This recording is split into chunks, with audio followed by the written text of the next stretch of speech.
Hello guys, welcome back to video. ഇന്നത്തെ നമ്മുടെ video എന്ന് പറയുന്നത് 30,000 രൂപീസിന് താഴെ വാങ്ങാവുന്ന 5 ബെസ്റ്റ് സ്മാർട്ട് ഫോൺസ് ആണ്. ഈ 30,000 രൂപീസിന് താഴെ ഒരിക്കലും പെർഫോമൻസ്, ഗെയിമിംഗ്, നമ്മുടെ ക്യാമറ ക്വാളിറ്റി, വീഡിയോ ക്വാളിറ്റി ഒക്കെ വെച്ച് വരുന്ന സ്മാർട്ട് ഫോൺസ് ആണ് ഇന്നത്തെ വീഡിയോയിലൂടെ പറയാൻ പോകുന്നത്. വീഡിയോയിലേക്ക് പോകുന്നതിന് മുമ്പ് ഇതുപോലത്തെ ടെക് വീഡിയോസിനായിട്ട് ചാനൽ മറക്കാതെ സബ്സ്ക്രൈബ് ചെയ്ത് വയ്ക്കുക. സൈഡിൽ ബെല്ലൈക്കണൊക്കെ പ്രസ് ചെയ്ത് ഓളൊക്കെ ഇടുക.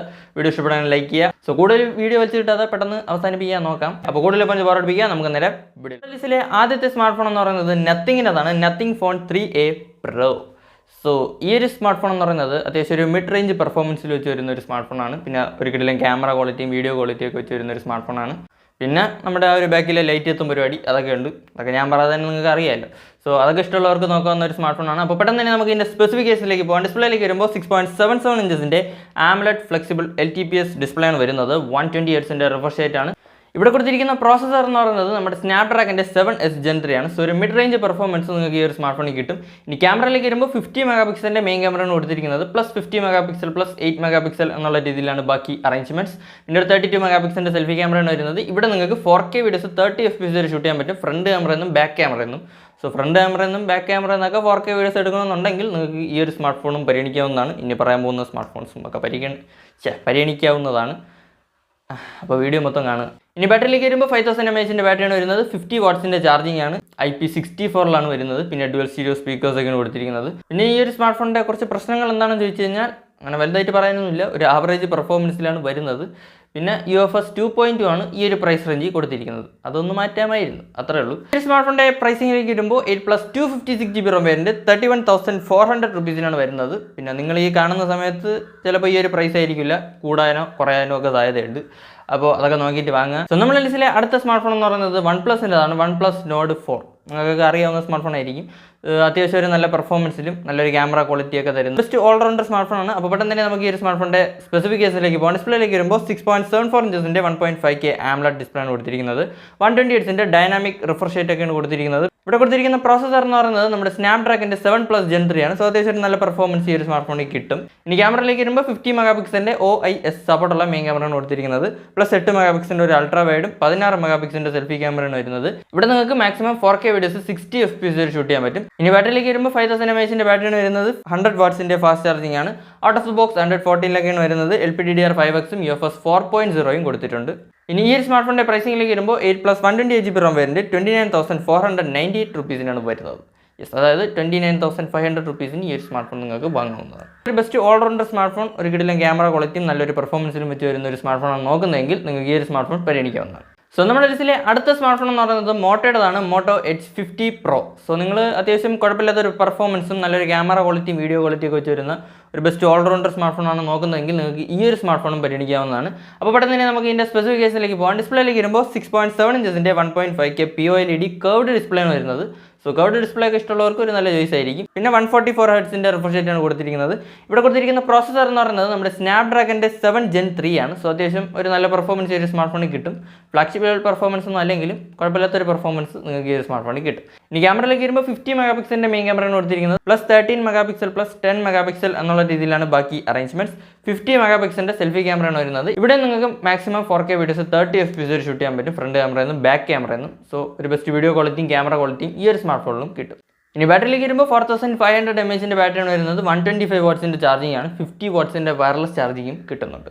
പിന്നെ ഇവിടുത്തെ ഒരു പ്രശ്നം എന്ന് വെച്ച് കഴിഞ്ഞാൽ നമ്മുടെ UFS 2.2 ആണ് കൊടുത്തിരിക്കുന്നത്. അതൊന്ന് മാറ്റമായിരുന്നു, കാരണം ഈ ഒരു 30,000 ബഡ്ജറ്റ് റേഞ്ചിൽ UFS 2.2. അപ്പോൾ അത് കുഴപ്പമില്ലെങ്കിൽ നിങ്ങൾക്ക് ഈ ഒരു സ്മാർട്ട് ഫോൺ നോക്കാവുന്നതാണ്. ഇനി പ്രൈസിംഗിലേക്ക് വരുമ്പോൾ 12+256GB ROM വേരിയൻറ്റ് 29,999 രൂപീസിനാണ് വരുന്നത്. നമ്മുടെ ലിസ്റ്റിലെ അടുത്ത സ്മാർട്ട് ഫോൺ എന്ന് പറയുന്നത് വിവോയുടേതാണ്. Vivo T3 Ultra. അപ്പോൾ നിങ്ങൾ ഒരു ബെസ്റ്റ് ഓൾറൗണ്ടർ സ്മാർട്ട് ഫോൺ നോക്കുകയാണെങ്കിൽ നിങ്ങൾക്ക് ഈ ഒരു സ്മാർട്ട് ഫോണും പരിഗണിക്കാവുന്നതാണ്. അത്യാവശ്യം നല്ല പെർഫോമൻസ് നല്ലൊരു ക്യാമറ ക്വാളിറ്റിയിലൊക്കെയാണ് ഈ ഒരു സ്മാർട്ട് ഫോൺ വരുന്നത്. അപ്പോൾ പെട്ടെന്ന് തന്നെ നമുക്ക് ഇതിൻ്റെ സ്പെസിഫിക്കേഷനിലേക്ക് പോകാം. ഡിസ്പ്ലേയിലേക്ക് വരുമ്പോൾ 6.78 ഇഞ്ചസിൻ്റെ 1.5K 3D curved AMOLED display ആണ് വരുന്നത്. കർവ്ഡ് ഡിസ്പ്ലേ ഇഷ്ടമുള്ളവർക്ക് ഈ ഒരു സ്മാർട്ട് ഫോൺ നോക്കാവുന്നതാണ്. പിന്നെ 120 Hz റിഫ്രഷ് റേറ്റ് ആണ് വരുന്നത്. ഇവിടെ കൊടുത്തിരിക്കുന്ന പ്രോസസ്സർ എന്ന് പറയുന്നത് നമ്മുടെ MediaTekൻ്റെ Dimensity 9200+ ആണ്. ഈ ഒരു പ്രൈസ് റേഞ്ചിൽ ഒരു കിടിലൻ പെർഫോമൻസ് നിങ്ങൾക്ക് ഈ ഒരു സ്മാർട്ട് ഫോണിൽ കിട്ടും. ഇനി ക്യാമറയിലേക്ക് വരുമ്പോൾ 50 മെഗാപിക്സലിൻ്റെ മെയിൻ ക്യാമറയാണ് കൊടുത്തിരിക്കുന്നത്. OIS-ൻ്റെ ഒക്കെ സപ്പോർട്ട് ഉണ്ട്. പിന്നെ 50 മെഗാപിക്സലിൻ്റെ സെൽഫി ക്യാമറയാണ് വരുന്നത്. ഇവിടെയും നിങ്ങൾക്ക് മാക്സിമം 4K വീഡിയോസ് 60 FPS വരെ ഷൂട്ട് ചെയ്യാൻ പറ്റും, ഫ്രണ്ട് ക്യാമറയെന്നും ബാക്ക് ക്യാമറയെന്നും. ഫ്രണ്ട് ക്യാമറയെന്നും ബാക്ക് ക്യാമറയെന്നും 4K വീഡിയോസ് ഷൂട്ട് ചെയ്യണമെന്നുണ്ടെങ്കിൽ നിങ്ങൾക്ക് ഈ ഒരു സ്മാർട്ട് ഫോൺ പരിഗണിക്കാവുന്നതാണ്. ഒരു കിടിലൻ ക്യാമറ ക്വാളിറ്റിയും വീഡിയോ ക്വാളിറ്റിയൊക്കെയാണ് കിട്ടുന്നത്. ഇനി ബാറ്ററിയിലേക്ക് വരുമ്പോൾ 5500 mAh ബാറ്ററിയാണ് വരുന്നത്. 80 വാട്ട്സിൻ്റെ ഫാസ്റ്റ് ചാർജിങ് ആണ്. Out of the box Android 14 വരുന്നത്. ഇനി പ്രൈസിംഗിലേക്ക് വരുമ്പോൾ ഈ ഒരു സ്മാർട്ട് ഫോണിൻ്റെ 8+ 128GB ROM വേരിയൻറ്റ് 29,999 rupees വരുന്നത്. സോ 30,000 rupees പരിഗണിക്കാവുന്ന ഒരു ബെസ്റ്റ് ഓൾറൗണ്ടർ സ്മാർട്ട് ഫോണാണ്. സോ നമ്മുടെ ലിസ്റ്റിലെ അവസാനത്തെ സ്മാർട്ട് ഫോൺ എന്ന് പറയുന്നത് നിങ്ങൾക്ക് എല്ലാവർക്കും അറിയാവുന്ന സ്മാർട്ട് ഫോൺ ആയിരിക്കും, നമ്മുടെ iQൻ്റെ Neo 9 Pro. സോ നിങ്ങളൊരു ബെസ്റ്റ് പെർഫോമൻസിനും ഒരു ഫ്ലാഗ്ഷിപ്പ് ലെവൽ പെർഫോമൻസിനും നല്ലൊരു ക്യാമറ ക്വാളിറ്റിയിലും ഒക്കെ വെച്ച് വരുന്ന ഒരു ബെസ്റ്റ് ഓൾറൗണ്ടർ സ്മാർട്ട് ഫോൺ നോക്കുകയാണെങ്കിൽ നിങ്ങൾക്ക് ഈ ഒരു സ്മാർട്ട് ഫോൺ പരിഗണിക്കാവുന്നതാണ്. അപ്പോൾ ഇവിടെ തന്നെ നമുക്ക് ഇതിൻ്റെ സ്പെസിഫിക്കേഷനിലേക്ക് പോകാം. ഡിസ്പ്ലേയിലേക്ക് വരുമ്പോൾ 6.78 ഇഞ്ചസിൻ്റെ 1.5K QHD+ AMOLED 10-bit display ആണ് വരുന്നത്. 144 ഹെർട്സിൻ്റെ റിഫ്രഷ് റേറ്റ് ആണ് ഇവിടെ കിട്ടുന്നത്. 128 അല്ല 144 ഹെർട്സ്. ഇനി പ്രോസസ്സറിലേക്ക് വരുമ്പോൾ ഇവിടെ ഡ്യുവൽ ചിപ്സ് ആണ് കൊടുത്തിരിക്കുന്നത്. ഒന്നെന്ന് പറയുന്നത് നമ്മുടെ സ്നാപ്ഡ്രാഗണിൻ്റെ 8 Gen 2ഉം പിന്നെ iQൻ്റെ Q1 സൂപ്പർ കമ്പ്യൂട്ടിംഗ് ചിപ്പ് നമ്മുടെ ഒരു ചിപ്പും കൂടെ കൊടുത്തിട്ടുണ്ട്. അങ്ങനെ ഡ്യുവൽ ചിപ്സിലാണ് വരുന്നത്. സോ ഒരു ഫ്ലാഗ്ഷിപ്പ് ലെവൽ പെർഫോമൻസ് ഈ ഒരു സ്മാർട്ട് ഫോണിൽ കിട്ടും. ഇനി ക്യാമറയിലേക്ക് വരുമ്പോൾ 50 മെഗാപിക്സലിൻ്റെ മെയിൻ ക്യാമറയാണ് കൊടുത്തിരിക്കുന്നത്. പിന്നെ ഒരു 16 മെഗാപിക്സലിൻ്റെ സെൽഫി ക്യാമറയും. ഇവിടെ നിങ്ങൾക്ക് മാക്സിമം 8K വീഡിയോസ് വരെ ഷൂട്ട് ചെയ്യാൻ പറ്റും. സോ ഒരു ബെസ്റ്റ് വീഡിയോ ക്വാളിറ്റി ഈ ഒരു സ്മാർട്ട് ഫോണിൽ കിട്ടും. ഇനി ബാറ്ററിയിലേക്ക് വരുമ്പോൾ 5160 mAh ബാറ്ററിയൊക്കെയാണ് വരുന്നത്. 120 വാട്ട്സിൻ്റെ ഫാസ്റ്റ് ചാർജിങ് ആണ്. Out of the box Android 14 വരുന്നത്. LPDDR5X UFS 4.0 ഇവിടെ കിട്ടുന്നുണ്ട്. സോ ഒരു ബെസ്റ്റ് ഓൾറൗണ്ടർ സ്മാർട്ട് ഫോൺ, ഒരു ഫ്ലാഗ്ഷിപ്പ് ലെവൽ പ്രോസസ്സറും ഒരു കിടിലൻ ക്യാമറ ക്വാളിറ്റിയും ഒക്കെ വെച്ച് വരുന്ന ഒരു സ്മാർട്ട് ഫോൺ നോക്കുന്നതെങ്കിൽ നിങ്ങൾക്ക് ഈ ഒരു സ്മാർട്ട് ഫോൺ പരിഗണിക്കാവുന്നതാണ്, നമ്മുടെ iQ Neo 9 Pro. ഞാൻ പ്രത്യേകിച്ച് പറയേണ്ട, നിങ്ങൾക്ക് അറിയാവുന്ന സ്മാർട്ട് ഫോൺ ആയിരിക്കും. അപ്പോൾ ഈ ഒരു സ്മാർട്ട് ഫോണിൻ്റെ പ്രൈസിംഗിലേക്ക് വരുമ്പോൾ 8+ 128GB ROM വേരിയൻറ്റ് 31,999 rupees വരുന്നത്. സോ 32,000 rupees നോക്കാവുന്ന ഒരു സ്മാർട്ട് ഫോണാണ്.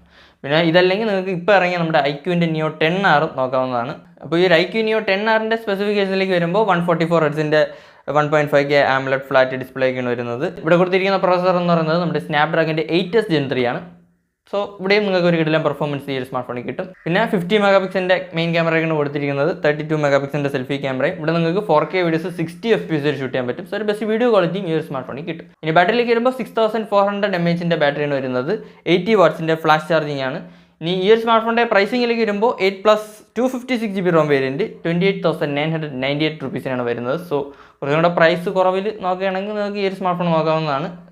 അല്ലെങ്കിൽ നിങ്ങൾക്ക് iQ Neo 9 Proയും നോക്കാവുന്നതാണ്. സോ ഇതൊക്കെയാണ് 30,000 rupees താഴെ വാങ്ങാവുന്ന 5 best smart phones in my opinion. അപ്പോൾ വീഡിയോ ഇഷ്ടപ്പെട്ടെങ്കിൽ ലൈക്ക് ചെയ്തുപോലത്തെ ടെക് വീഡിയോസിനായിട്ട് ചാനൽ മറക്കാതെ സബ്സ്ക്രൈബ് ചെയ്ത് നോക്കിയാൽ സ്ഥലത്ത് ബെല്ലൈക്കണൊക്കെ പ്രസ് ചെയ്ത് ഓളൊക്കെ ഇടുക. അപ്പോൾ ഇതുപോലെ മറ്റൊരു കാണും വരെ ബൈ.